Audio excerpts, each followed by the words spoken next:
Pittsburgh Steelers fans, it is your deputy editor, Michael Beck, flying solo tonight for Yeah, I Said It. I know Dave, Lance, they're not hanging out with me. It's kind of rude. Just hanging out by myself. What can I say? We're going to have some fun, just the live chat and myself. We got a lot of news going on. We got a pretty sweet topic. But the first thing I want to start off with, if you're watching this, you might notice the nasty little scar and a few stitches inside of my face. I'm going to tell you exactly what I just did today. And basically, to sum up a long story, put a piece of metal in my head.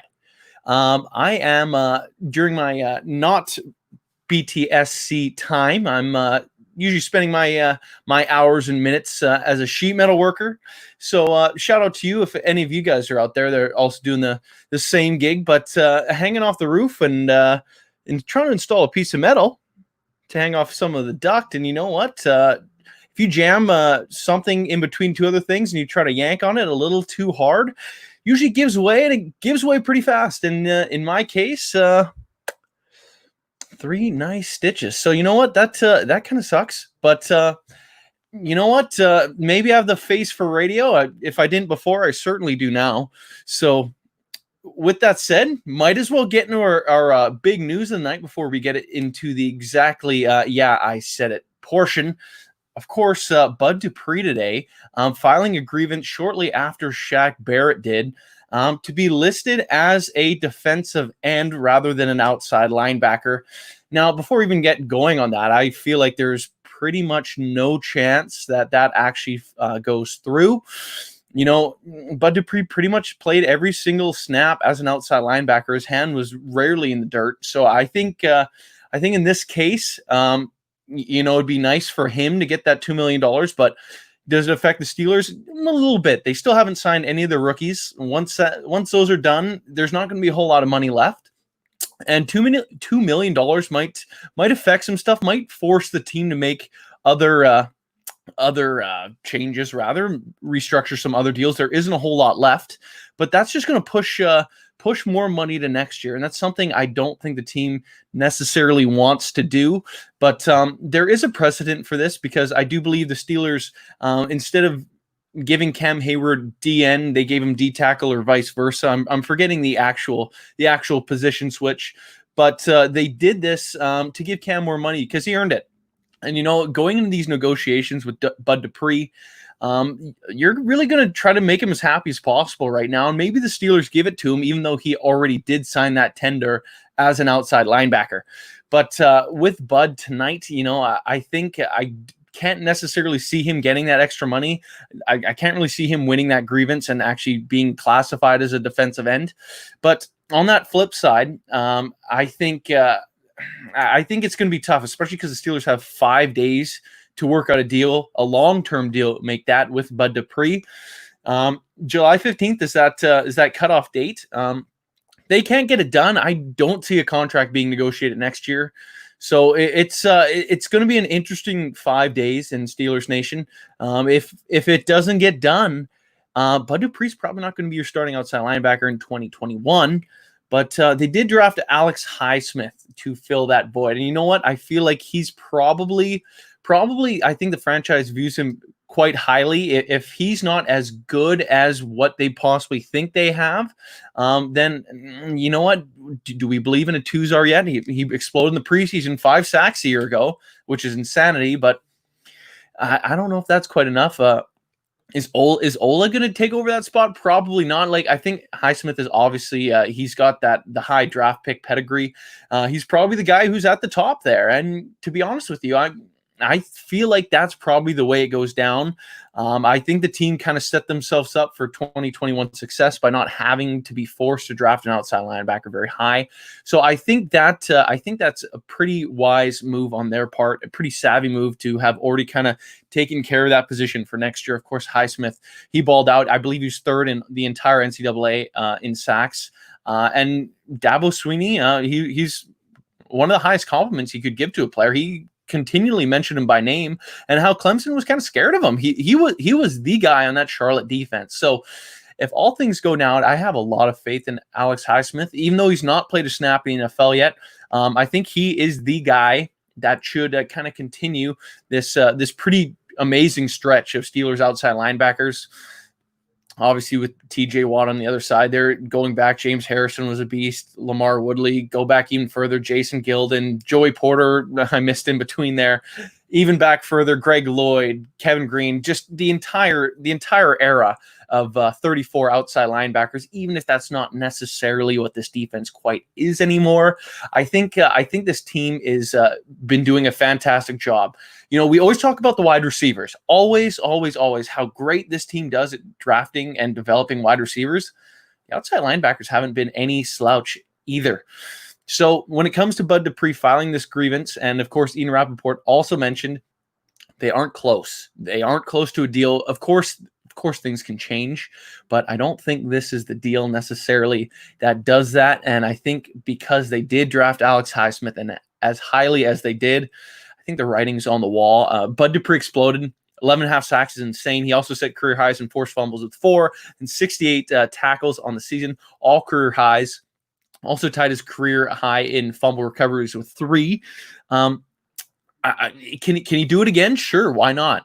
But there's a chance that could kind of flop. And if he does, then he's going to be losing a whole lot more money. So maybe he does in the 11th hour sign that deal, especially with everything going on in the world today. But maybe some of you in that live chat could weigh in a little bit here. Would you? I don't, because he already signed it. I don't think the tag could be rescinded, but maybe this whole grievance thing could kind of shift things around where the potentially that they could do that. If they were to rescind that, Jadeveon Clowney's still unsigned. Is that someone you'd want to go after? He is more of that traditional 4-3 defensive end. That Bud's trying to get that clarification, but there hasn't been any suitors, no biters. And he might be looking for that kind of $17 million that would be owed to Bud if he was listed as a 4-3 DN rather than an outside linebacker.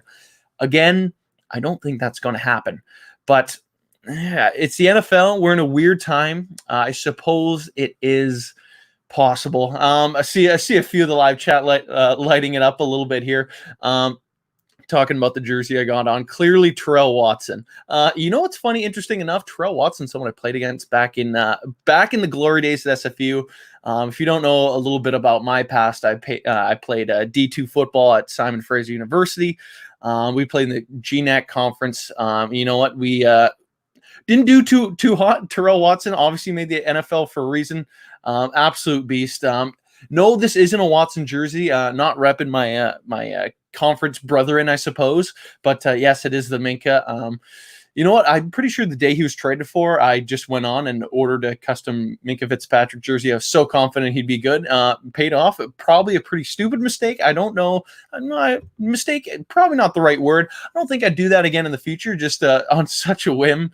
But I think we can move on to today's topic, or yeah, I said it, because namely I've been seeing tons of reporters and tons of other fan bases slagging the Steelers for absolutely no reason. And I think 31 other fan bases are going to be surprised, and I think they're going to be surprised fairly quickly. The only reason why it's not going to happen is if Big Ben isn't healthy, and to be honest, I feel like he is. I would love to know what the injury was. They aren't releasing it. Elbow injury. It's weird. The NFL always releases the exact injury. If there's multiple ligaments torn in a knee, they're all listed. Why in this case is it just an elbow injury, elbow surgery? I don't understand it. It hasn't been released. I don't know if it ever will. I'd love to get Big Ben on the show and ask him. I don't think he would come on the show. I'd love him to, but it might be a big get, and I'd love for him to just release it. Don't know if he necessarily will, but if it was Tommy John, you hear all the time the pitchers come back stronger from that. So if that's the case of what it is, and he is back to throwing the ball, obviously we saw a month and a half or so now, throwing the ball all over the field. If he's back, then he's going to be back, and he's saying he's healthy. He felt pain the last number of years in the elbow. So if Ben's good, then I think this Steelers team is about to go on a roll. And honestly, for whatever reason, we're being slept on, and I think that is a positive, believe it or not. You know what? Let them sleep on the Steelers team offensively, defensively. I think this team is really, really good. And I don't want to throw out Super Bowl teams, but it's hard not to compare this defense moving into 2020 to the one in 2008. Stud outside linebackers, amazing interior defensive line make that. And you know what? This interior defensive line is better than that one in 2008. Very underrated, very good defensive line in Hampton, Smith, and Kiesel in that 2008 Super Bowl year. But they aren't the game breakers that Cam and a healthy Stephon Tuitt can be. Of course, also Tyson Alualu, Chris Wormley there. Tons of depth. That's one of the most depth they have on the team. Outside of the cornerback position, which again, absolutely loaded outside of your two starters and a top 5 duo in the league in Joe Hayden and Steven Nelson. It's so loaded, that cornerback spot, which blows my mind because in pretty much my entire lifetime, outside of a few guys here and there, Steelers corners have not been very good and not very highly looked upon. But now you look at that backhand depth, Cam Sutton, stud. I think he's someone who's going to be an absolute beast. Mike Hilton, he's still one of the best nickel guys in the game, playing that inside corner spot. Steps up to the run like no other corner I've ever seen play the game for this Steelers team. And I think that's exactly how they want their nickel corners to play. Justin Lane, that's another name that you do not see, but he was a high draft pick. I believe he was a 4th rounder, 4th or 3rd round. If you could correct me, I'd love that. But Justin Lane, he did he even play last year outside of some special teams here and there? Justin Lane is someone who could absolutely be someone who moves into that spot once Joe Hayden decides to hang up the cleats. I know he's in his early 30s, 31, I believe, for Joe Hayden. I don't think retirement is that close for him. I think he will continue to play a little bit longer past this contract, which expires in 2021, especially because this team's just been so deadly. I think they work really, really, really well together. Then you move into that back half. Of course, Minkah Fitzpatrick, arguably the best player on the team. And I know some people probably won't agree with that, but the fact of the matter is he would have put up even stupider numbers last year, except teams just got so terrified they didn't throw to him the last 8 games. That's Minkah Fitzpatrick's side of the field. Quarterback, don't throw it over there. It's probably going to get picked or knocked down. It's not worth it. We're just going to work that side of the field. Not Steven Nelson. Minkah Fitzpatrick, absolute stud. Steve Nelson also is, but Minkah Fitzpatrick, when he moves around this year, he's either going to explode or teams, again, are just going to be like, wherever he is, the ball is not going there. Of course, Terrell Edmunds on the other side, he sometimes catches the ire of Steelers fans. The film would suggest he's not as bad as some of us believe him to be. Oftentimes, he has to just bail out other guys. I know he doesn't put up those flashy interception or forced fumble numbers, but I'm still giving this guy a little bit of leeway. 2020, I think, is a big year for him. 2021, obviously another big season. But this is the year where he will earn that 5th-year option. You know, the Steelers have shown that they will do it for Bud Dupree, who honestly, those first 3 years, I was a little shocked that they gave it to him to begin with. Of course, Artie Burns, I would say his best year was his first or second there, 2017, when he was paired with Joe Hayden. That was his best season as a corner. He didn't get it. He obviously got worse and worse and worse, and now found himself onto the Bears roster. But Terrell Edmunds, if he takes a step back, which I honestly can't see, then I think that is just completely taken off the table. But I think he totally can get that 5th year if he has a big season this year. I think the team will kind of or more likely to give that option if guys have potential, and even if they've yet to hit it, because they have. But you know what? This defense as a whole, we haven't even touched on the linebackers yet. Outstanding. Then the only issue I think that this team has is what's going on at inside linebacker behind the top 3. And some people might not even believe me saying Ulysses Gilbert III. UG3 is that top backup linebacker, but he is someone obviously this team views extremely highly, because otherwise they would have drafted a linebacker. They didn't do it for a reason, and they didn't bring someone in a free agency, so it has to be someone on that roster. And I think he's someone that could absolutely be someone that surprises us. Devin Bush, he's gonna kind of develop into that kind of cornerstone of the defense. Every defense runs through your middle linebacker, whether you like it or not. That's what it's going to come down to. When Vince Williams is on the field for this team, the Steelers are much better against the run, and he was hurt a few times last year. I know if I'm an offensive coordinator and see him on the field, if it's a passing situation, I'm saying run a slant over that guy, crossing routes, that's where we're going with the ball. He's not the best in coverage, but he doesn't have to be. And good coaching, you can rotate those guys on and off the field.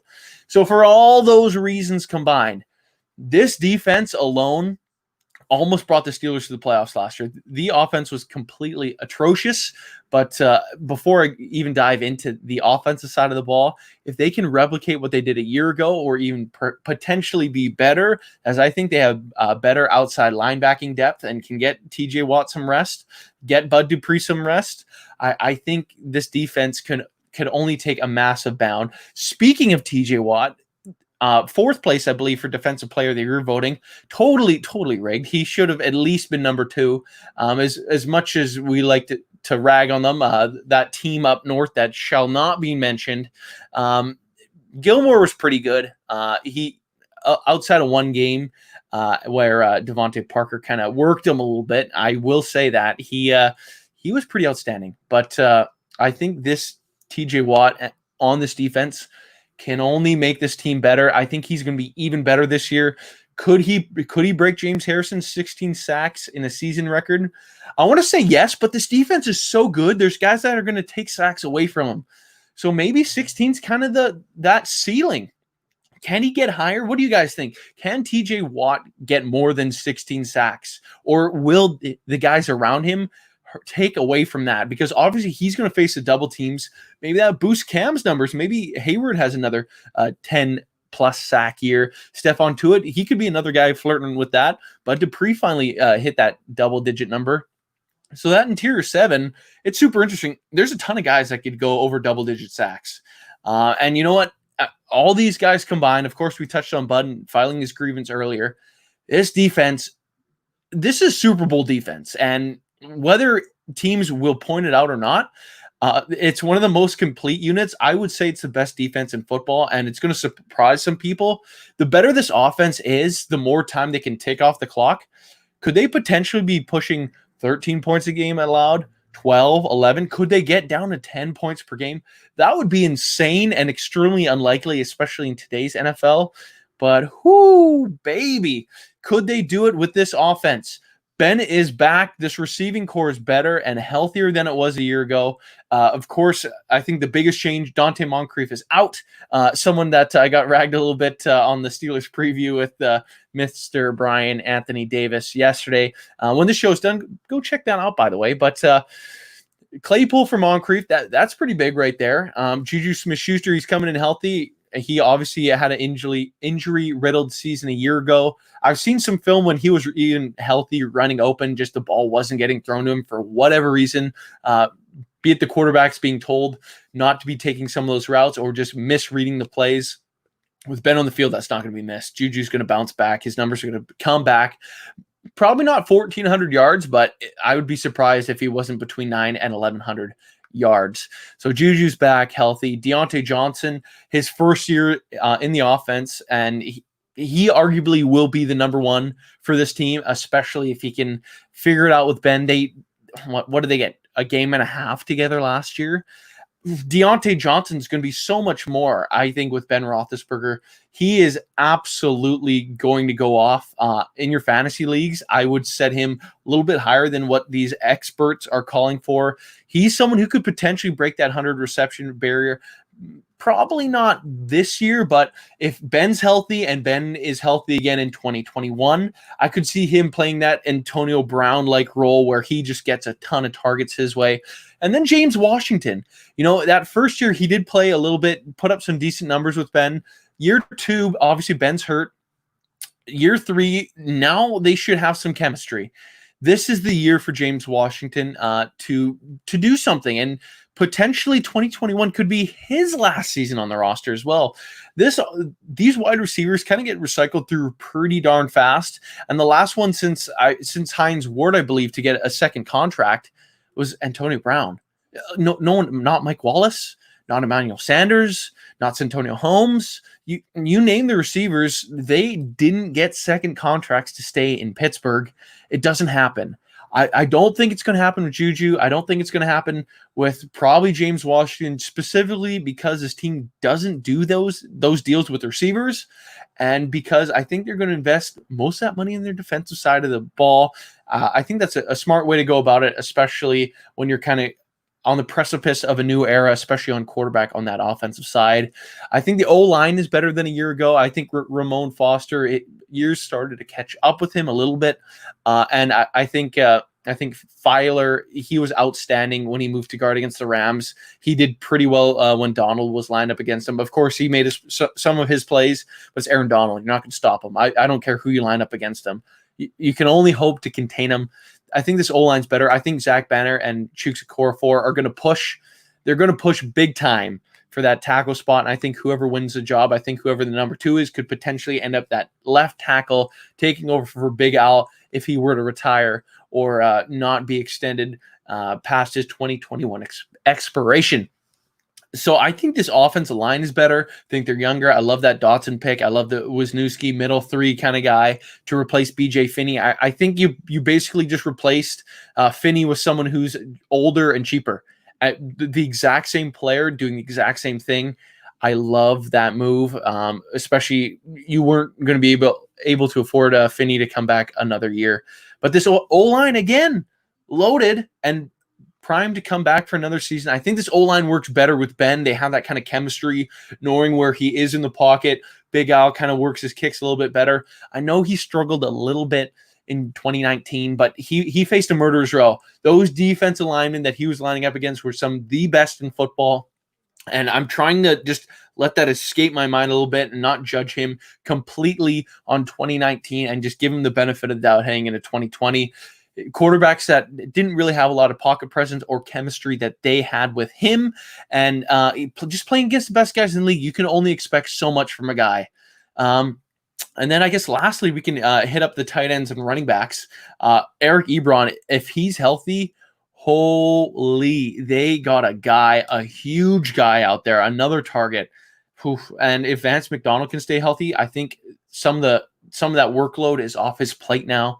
I think he'll be able to go a little bit more. But Eric Ebron, that could be the signing of the season. If he can play like he did in 2018, if Ben can play like he did in 2018, whoa, you might see a tight end finally break that 1,000-yard receiving mark. You might see a tight end break Heath Miller's 8 touchdown receptions in the season record. And I think Eric Ebron completely is the guy who can do that. And I don't think getting back to the topic, I think that's someone that's going to surprise basically everyone. Pretty much everyone counted him out for dead, but he's going to be an absolute stud. I'm huge on Eric Ebron. Our running backs now. You know what? I know there's been some injury issues, but you know what? There's 4 guys, potentially 5 guys that I think can shoulder the load on any given day. If James Conner misses, you can run a rotation. You know what? I think even if you just got 10 healthy games out of James Conner, I think that might just be good enough.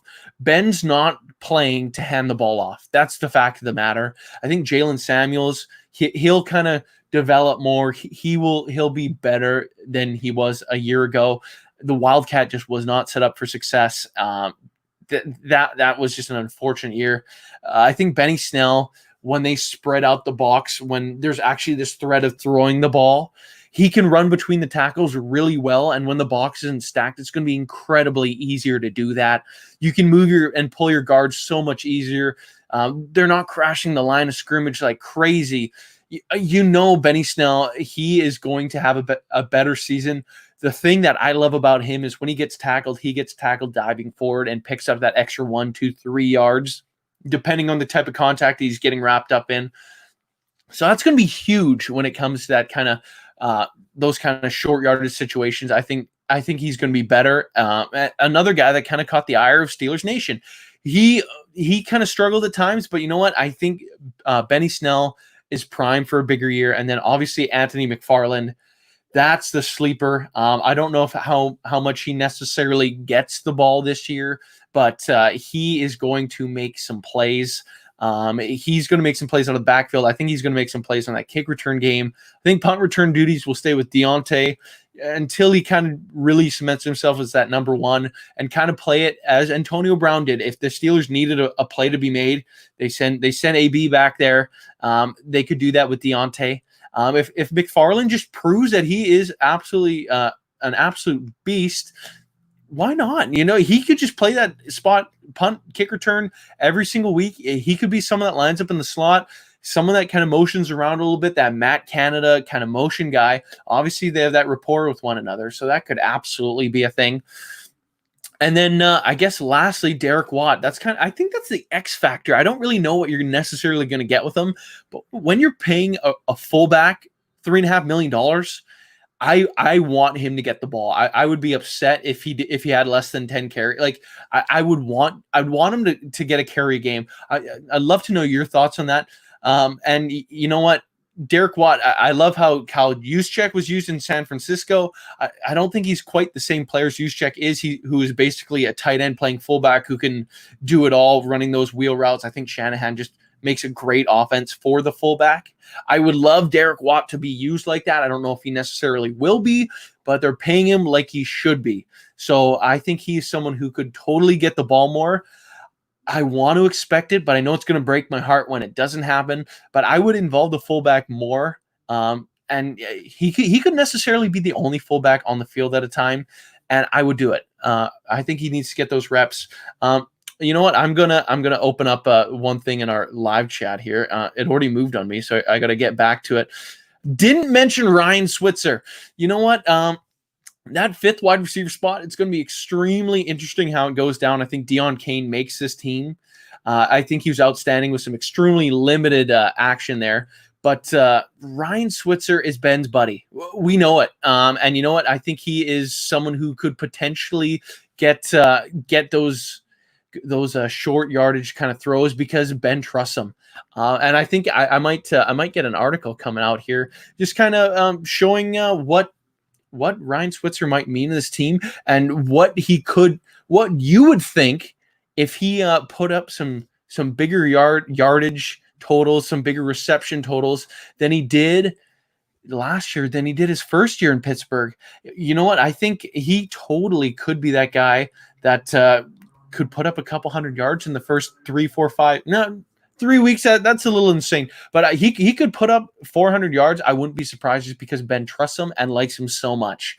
So that is a name, but if it was me, I feel like Saeed Blacknell from the XFL, I think he totally could be making this team over Switzer. There's some things that he does right. I know you don't want to hear it. I know you don't want to get preached at, but he does some things right, and there's a really high potential he makes his team. But moving on to the other teams and why they will be surprised. Namely, I think the most important reason why this league, the reporters, everyone will, outside of us who I think Steeler Nation already knows what we have, but the strength of schedule is one of the weakest in the NFL.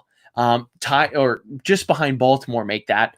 But I think that basically comes down to Baltimore and Pittsburgh. They're two games against one another. One team was 14-2, the other was 8-8. So obviously they basically have the same schedule. Basically, are playing the same easiest road they possibly could be. You know what? That might not be a good thing for the Steelers because they have historically struggled against bad teams, but it's got to come together at some point, right? And why not in 2020? If you look at this, the Giants week 1, I can't see them losing that game. Denver week 2, again, super winnable. Drew Lock played really well a year ago. Super, super young offense. Can he replicate it? Can he replicate it soon in 2020? I don't know about that. I feel like they beat Denver too. Houston, I think that's a bit of a dumpster fire right now. I don't know what you're going to get. It'll be the Watt Bowl. It'll be fun, but Houston, like they have Deshaun Watson. That's nice, but they're basically just churning everyone out. I don't know about Houston. I don't believe in them. I think they got some nice pieces, but I still think Pittsburgh wins that game 3-0. Then they're playing Tennessee. I believe that game's in Tennessee. That might be the first losable game, but I still think they come out on top. Tannehill Magic, I'm still not a huge fan of. AJ Brown. I think he's going to develop in one of those top flight receivers. They have a good defense, but I'm still taking Big Ben out to Ryan Tannehill. 4-0. Then they're playing Philadelphia. I know historically, again, that's a team they struggled with, but I believe this one is in Pittsburgh for once. And sure, they struggle at Lincoln, but this Philadelphia Eagles team, sure, they have a lot of talent. Javon Hargrave's kind of homecoming against the Steelers again. But I think it's winnable. I am a big Carson Wentz guy. I followed him through NDSU to his time in Philly. But again, I feel like they still can win this game. That would push them to 5-0. Then they're playing Cleveland. Not to be a Cleveland, like they got some talent. I will give them that. They have those receivers. They added to their O-line in their first round, and then obviously Conklin coming over from Tennessee. Their O-line's better. They have those great running backs. I think Baker holds them back. Honestly, I think he holds that offense back a bit. Their D-line is pretty nasty. They got some Denzel Ward, I think, is one of the best corners in the game, and he will start getting that respect even more so. I don't love their inside linebackers. I still think they have good safeties. But you know what? I'm not taking the Steelers to lose to Cleveland. Ben owns the Browns. If Ben's good, he wins more in Cleveland than any other Cleveland quarterback ever has. He's the winningest quarterback in their stadium's history. I'm taking Ben every single day of the week. I think their first loss potentially here is against Baltimore right before the bye. And that game, it's in Baltimore before the bye. I don't love it, but they've won there before in the past. These games are always closer. Lamar Jackson's a stud. It's true, but you look at their offense. It's nothing to be amazed at. They have Lamar Jackson, some good tight ends. I think their O-line's a little bit weaker. They have some good running backs, but we don't know what Dobbins is. I know a lot of us wanted him on this team with that second round pick, and he was available. The Steelers opted to go for Chase Claypool, but I'm not super convinced what Baltimore is going to be. Earl Thomas a year older. Their defense kind of keeps shifting through players. They got great corners. I don't love Marcus Peters. I don't. I thought he was kind of lame in LA. He played great in Baltimore, but how much of that were some of those pick sixes that were just kind of thrown right to his chest? I think that could be winnable, but I will chalk that up as the first loss. Then the bye week, and then they're coming off the bye to Dallas. I wouldn't love this matchup normally, but you know what? Coming off the bye, the Steelers are pretty deadly. Mike Tomlin's record is outstanding coming off the bye. I'm leaning towards that as a W. And then they're in Cincinnati. Joe Burrow, we don't know what is going on there. And honestly, if I'm the Bengals, I would have kept Andy Dalton because I don't want Joe Burrow getting beat up this year. They didn't address their O-line. Their running backs, I don't think they're amazing. Like Joe Mixon, he's talented, but it's not like earth-shattering. AJ Green, of course, is a good wide receiver. There's some pieces there, but I think they're going to get beat up and still be flirting around one of the worst teams in the league. Maybe just let him develop, give him some games. Don't destroy his confidence. They're going to do it. If they waste their Heisman winning, national championship winning, brand new face of the franchise quarterback by beating him up too early. I hate to say good. I'd love Joe to be successful. Maybe he could be successful elsewhere, but not to the detriment of my team. So if Cincy wants to ruin him, then go for it. But again, that's a win. I don't think they're losing either game to the Bengals. Then they're playing Jacksonville, who's arguably going to be the worst team in football. I know sometimes they've had their number.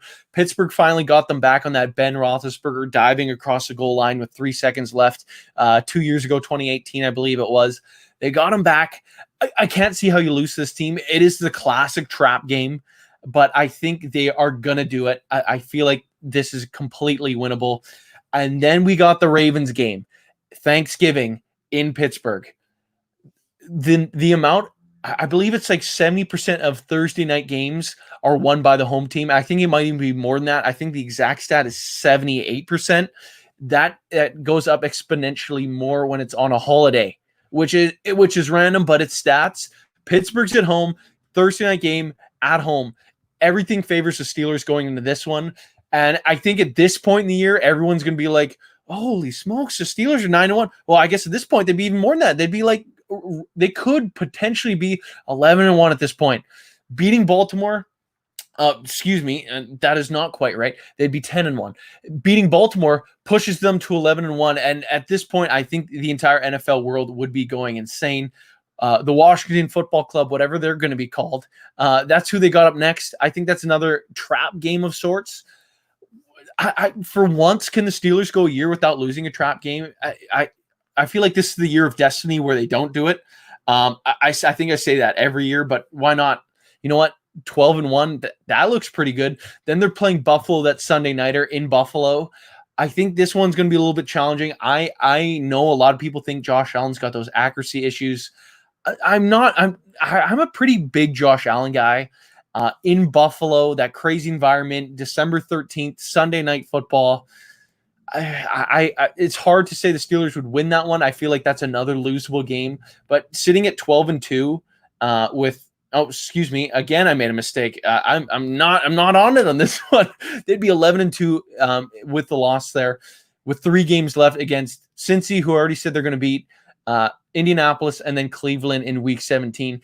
Indy, it'll be interesting to kind of see how it does go, but I think they could totally knock off the Colts. I'm still not amazed by them. Phillip Rivers has a wet noodle of an arm. That's what it comes down to. I think he's shot. I think Ben's going to pass Eli and Phillip Rivers and all those passing stats before things are all said and done. I think Ben's playing beyond that contract, and I think this is Phillip Rivers' last year. I think they drafted Eason to kind of work under Rivers for a year before potentially taking over himself. I'm not big on Phillip Rivers. I think they win that game, which would be putting them around the 13-2 mark going into Week 17, which is what they should have been doing in 2017 had Jesse James caught the ball. But if history was different, maybe things would be a little different. But you know what? This could be the year where that's where they're sitting. They could absolutely do it too. If they're healthy, if Ben's good to go. And then going into that game, they probably would have locked up the 1 seed, especially if they beat Baltimore in that Thanksgiving game. Then you got Cleveland. Pittsburgh does really well against the Browns in Week 17 with the backup quarterback. I'd love to get Mason Rudolph a game if it didn't matter. Of course, there's only one bye, so you better be locked in if you're not starting your number one. Typically, teams the last number of years, the 1 seed have done a pretty good job there in the playoffs. So I think that's something you absolutely got to fight for. 14-2 would be an outstanding season. Of course, the best since 2004 record-wise, if they're able to pull that off when they went 15-1. I'd absolutely love that. Really quick, let me hit we got a super chat here. Snowman throws $5 in the chip jar. Michael, nice job filling in for Lance. Keep up the great work. I appreciate that, Snowman. Thank you for the $5. Thank you for tuning in with us. That goes for all you guys here today. Let's just get right back into the talk here, though. 14-2. That seems like the ceiling. I never call for a team to go 16-0. You know, that 2007 Patriots team make that. I think you looked at that roster and you're like, okay, sure, they're probably going to do it, but I don't know if you can ever really say that about a team again unless they, for some reason, just became an absolute juggernaut. Who knows? Maybe if Kansas City can sign some ridiculous receiver, if they brought in Antonio Brown or something like that, but I don't know if that's necessarily going to help their cause because they're already pretty much loaded. But the Pittsburgh Steelers are going to absolutely stun everyone this year. I think that's what it's going to come down to. And I think when they're heading into that Baltimore game at 1, 2, 3, 4, 5, 6 and 0, heading into that game, I think the league would be talking. They'd be like, oh, there's a team that's going to be pushing Baltimore for this AFC North title. Absolutely, Ezra. He's saying, mark the tape. Do it. I'm calling my shot. I think this team could absolutely be 6-0 heading into Baltimore. Why not? I think this roster's loaded. As we broke down earlier, offensively, defensively, especially defensively, going to be one of the top units of this team. Offensively, I think we don't know what we got. The receivers are so young. Deontay Johnson, of course, being the oldest, which makes almost no sense considering this is his second season and Juju's fourth. But he's the oldest receiver of that core four in James Washington, of course, Chase Claypool, and Juju and Deontay. Of those guys there, Ryan Switzer's only 25. If we're going through everyone, I believe Deion Kane is also in that younger range. I think he's 23 going 24. I have to confirm that, so don't quote me on that one. But no, I think they're pretty. I think I can't see this offense being anything like it was a year ago. I know some people might throw out what can Randy Fichtner do. Would he limit the team? I don't think so, because Ben Roethlisberger, he's the OC when he's on the field. I think he's calling his own plays. He's calling his own shots. I'm not worried about it. I think Matt Canada, I mentioned it before, I know he's just a quarterback coach, but I think that hires a lot more than that, and a lot more than Mike Tomlin loved Maryland guys, I think, or former Maryland guys. I think that really does speak volumes to this team, realizing they weren't this creative a year ago. That creativity could limit this team. And you know what? I think Matt Canada's obviously going to add some of that motion that was missing, add some of that play action that was missing. But I think that was also a testament to the quarterbacks a year ago. And there's absolutely no reason why that offensive team should be successful.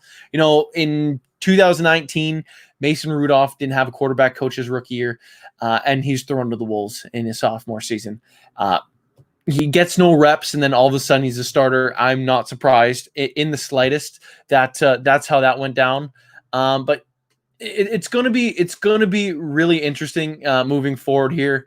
I think this team will absolutely surprise everyone for all those reasons. What do you guys think? Who could be the top guy, the biggest surprise player of this roster? I think the guy that's going to really shock everyone, Eric Ebron. I think people will quickly say after Ben's successful, oh, you know what, his elbow's fine, whatever. I think that's what it's going to come down to. But Eric Ebron, if he can get it going, he busts up his ankle pretty bad and pulled himself, and I think a lot of people question him on that. So I think he could absolutely be the surprise. I see Ezra here in the live chat. Edmonds, I completely agree. If there's going to be one guy that does surprise on the defensive side, it's got to be Terrell Edmonds, unless Steven Nelson completely goes off, which I think he could be. I think he could take over that cornerback one spot, even though I think they're 1A and 1B in Hayden and Nelson. I don't think there's a guy I'm taking above the other one. I think they're both absolute studs. Reed Overand, I hope I said that right. Gilbert, I would hope so. Ulysses Gilbert III, he could be an absolute beast, especially in that passing game. It's going to be interesting to see how they rotate those players, potentially more safety use. I find will be used. Some names I'm getting a lot here in the live chat. Of course, Chase Claypool a lot. You know what? I think there's the chance that will happen. But the thing is, with this season, I'm not gonna expect too much from the rookies, and I don't want us to eviscerate them before it gets too late. If Chase Claypool does nothing his rookie season, the poor guy basically he didn't have a rookie camp, didn't have OTAs. He's going to be thrown in on a 2-week training camp. It looks like 3 weeks, 2 preseason games that could become 0. This goes for all the rookies. Don't expect too much from them just because the way the season's going to be played out and how everything's gone. They've had no practice time. Ben, we have to remember, Ben isn't typically huge on the rookie receivers. We've heard this a few times before, and especially this year, where he's probably going to have next to no work with them. It's how can you trust a receiver that you've never seen on the field, that hasn't been in the system? I get that he's a big guy. He could potentially play that DK Metcalf role, but I think even though they're kind of similar in size and stature and kind of measurables, I don't think they play quite the same game, but I think you can kind of get him running those deep routes. You could just be like, Chase, you're running, depending on the coverage here, run a seam, run a post, run a slant. Depending on what they line up against you, those are your 3 routes. Just get really good at this year. That's why I don't expect too much from those guys, just because it's going to be a pretty big struggle for them. That goes for the entire rookie class. I think Filer moving to guard and the signing of Wisniewski really speaks volumes to Dotson.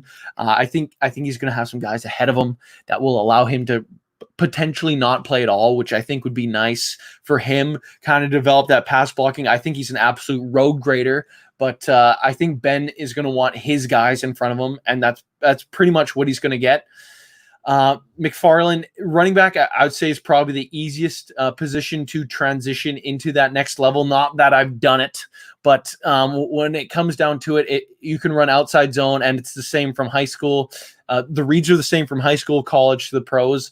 It's just the way that the thing that separates them is the guys that are good at it are in the NFL. That's what it comes down to. You're in the NFL for a reason. You could potentially see some playing time there, but there's a load of guys ahead of them. I think 2021, again, that's what it's going to come down to for the rookies. I don't know if I'm going to be super surprised by them. This is good stuff. This is good stuff from Awesome Stuff 1983. Tyson Alualu and Chris Wormley filling in at nose tackle and interior D tackle. You know what? I agree. I think Tyson Alualu is somehow second oldest guy on the team outside of Ben Roethlisberger. I think he's going to be absolutely a stud. I think he's done it before in the past, and I don't see why he can't continue to do it. When Stephon Tuitt went down, I think he will kind of step into that role that he did a year ago. He plays solid football. That's what it comes down to. He's playing solid football. I have no issues with Tyson Alualu in that spot. And if they just use 2 interior defense linemen, play more 40 front, I wouldn't be surprised by that. I know Chris Wormley is listed as a nose tackle, but if you haven't already watched our interview with him, he specifically said he is not a nose tackle. No one has told him he is a nose tackle, and he is nowhere near the weight necessary to play that position. So Wormley is not. This team doesn't really have a traditional nose tackle outside of Dan McCullers and that Carlos Davis 7th round pick. Is Dan McCullers going to make this team for 7th straight year? That would be crazy. I don't see it happening because I don't think this team is taking a traditional nose tackle. Would that be a mistake? I don't think so. This NFL does not need those fill the gap type players anymore. I think you want those Cam Haywards, those Stephon Tuitt, those guys that are pass rushers. That's what Aaron Donald is. Defensive player of the year. I think you want your inside guys also getting after the quarterback. I think you want them, especially when you have outstanding outside linebacker play. You get those guys in the middle who can kind of shift around a little bit, beat single matchups, or have to force teams to put the double if they're going off. Cam Hayward has a 2-sack game, and you all of a sudden you're like, well, we got to put our center guard on him in these pass blocking situations and just hope TJ Watt doesn't beat tackles alone or tackles with running backs.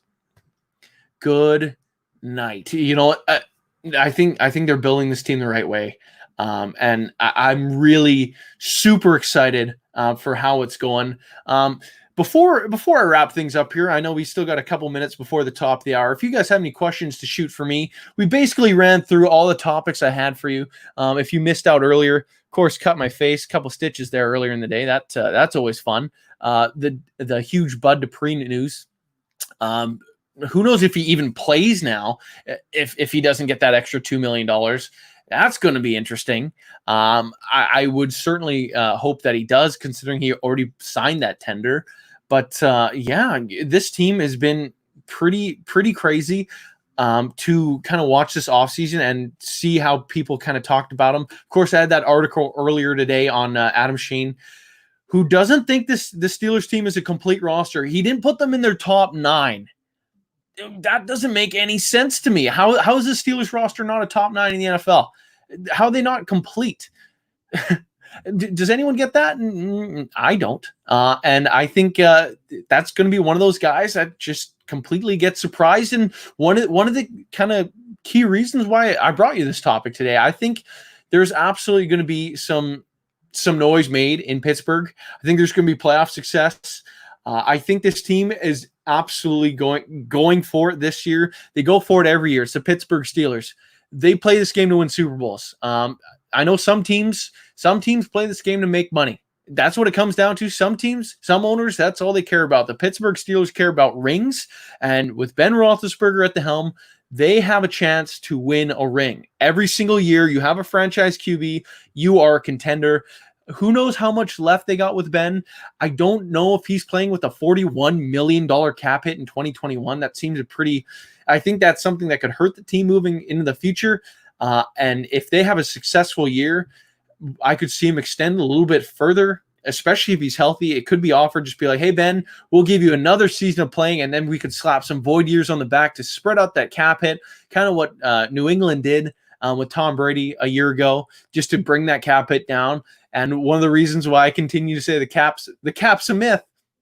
It's going to be a funny year. I think everyone that keeps hyping up the Browns as being that surprise team, I know they become the off-season winner every single year. That's not going to happen. They're not good. They're not winning the AFC North. They're not coming further than third in this division. So I'm not saying this Steelers team is necessarily winning the Super Bowl guaranteed, but this team is, if they're not in the playoffs, I'd be stunned. Extra wild card team. If they don't win 12 games, honestly, I think I'd be surprised with the strength of schedule. The only way that doesn't happen is if they're not healthy. And that's kind of the name of the game every year. If you have your 53 guys are the same week 1 as week 17, as AFC Championship week, as Super Bowl week, you're probably winning the Super Bowl. It's just the NFL. You're not getting the same lineup every single week. It's a brutal game. You get beat up. That's what it comes down to. It's a survival. It's a battle of attrition. Who's going to do it? If the Steelers can stay healthy, could they push the Chiefs? Could they push the Ravens? I think they can. And you know what? I think it comes down to Big Ben slinging the rock. Their defense is going to hold teams to around 14 points a game. That's what it's going to come down to, 14 to 16 points. Can they score 3 touchdowns? Why not? They got Ben at the helm. When it comes down to late games, you can start churning out the clock, and you got those mismatches all over the field. I think you're going to find each and every game there's going to be a different receiver that goes off, because a team is going to game plan it different. Like, oh, we got to worry about Chase Claypool this week. He's going off. This rookie's going to kill us. We need to put X corner on him, and then we'll worry about Deontay Johnson, and then we'll worry about Juju, and then James Washington. And then all of a sudden, Juju and James Washington have the easiest matchups ever, and Ben has the most chemistry with those guys, and vice versa. If you're telling me nickel corner on Chase Claypool is winning a jump ball, it's not happening. He's 6'4", he jumps out of the gym, and he runs a 4.4. This team's a matchup nightmare. They're going to surprise some teams. There's probably a player or two bringing home a trophy at the end of the season. Let's just hope there is a season. If there isn't, I'd be heartbroken, because this team is going to surprise a lot of people. I appreciate each and every one of you coming along with me. I'm loving doing this. I'm loving being your deputy editor. I'm going to start signing out here, but again, thank you guys so much. Thank you for all the love you showed me. When I first took over the spot, sometimes I get a little carried away reading the comments on Facebook and on the website and on Twitter. And sometimes there's that negativity, and, stepping in for a BTSC legend that was Jeff Hartman. Of course, I'm not the editor. That's Dave Schofield, who's done a fabulous job, but kind of coming in as that face of the podcasting side. So like trying to take over some of the stuff that Jeff did. To say it's easy would be a lie. That's some huge shoes to fill. And your kind words have been surprising, and it meant so much to me that you guys can't even believe. And I'm fired up every single day that I'm loading up this computer. Before we get out here, let's plug some stuff going forward. Of course, we got podcasts running every single day. Every single day. We got great stuff on the Behind the Steel Curtain website. If you don't follow us on Twitter yet, do that at BT Steel Curtain. If you don't follow us on Facebook yet, we're closing on 100,000 followers. That would be pretty sweet if we could do that by the end of the summer. Go on and do that. You can always follow me. I'm always sharing my articles as well. Of course, the handle is down below for our podcast listeners. That's Michael Beck 56 on Twitter. We're doing some great stuff. We got some exciting stuff. We're always trying to line up some players. And if it's not for you guys, we wouldn't be able to have this opportunity in this platform. So thank you guys. Make sure to, as always, as Lance says, and again, thank him for letting me take over the show for the day. I hope he's enjoying the day off. As Lance always says, tune in, tell a friend, and subscribe. I'll catch you guys in the next one. I'm your deputy editor, Mike Beck. We'll see you guys soon.